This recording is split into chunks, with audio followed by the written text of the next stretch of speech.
সেই রাজনৈতিক ব্যাকগ্রাউন্ড এবং সেটা আসলে এখন না, এটা যুবলীগের আমি সেক্রেটারি ছিলাম, এটা অনেক আগেই, 10 বছর আগেই কমিটি বাতিল হয়ে গেছে। আমি যুবলীগের সভাপতি ছিলাম, কিন্তু আমার কমিটি 10 বছর আগেই বাতিল হয়ে গেছে।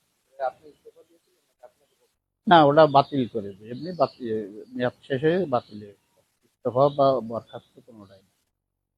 নির্বাচন করার জন্য আপনি মনোনীত? আমার অনুভূতি, আমি বিগত 14 সালে জাতীয় সংসদ নির্বাচন করছি এবং স্বতন্ত্র হিসাবে আমি নির্বাচন করেছিলাম। তা আমি আশা রাখি যে এবারকার নির্বাচনে দেশে যেহেতু একটা পরিবর্তন হয়েছে, সেই পরিবর্তনের আলোকে আমি নির্বাচন করতে ইচ্ছুক, যে যাতে নিরপেক্ষ নির্বাচন হয় সেই ব্যাপারে আমি আশাবাদী। আপনি কখনো কি নৌকা প্রতীক নিয়ে না, করিনি, আমি কোনো দলীয় প্রতীকে নির্বাচন করিনি। আমি বর্তমান চেয়ারম্যান আছি, সেটাও আমি স্বতন্ত্র হিসাবে চেয়ারম্যান ছিলাম।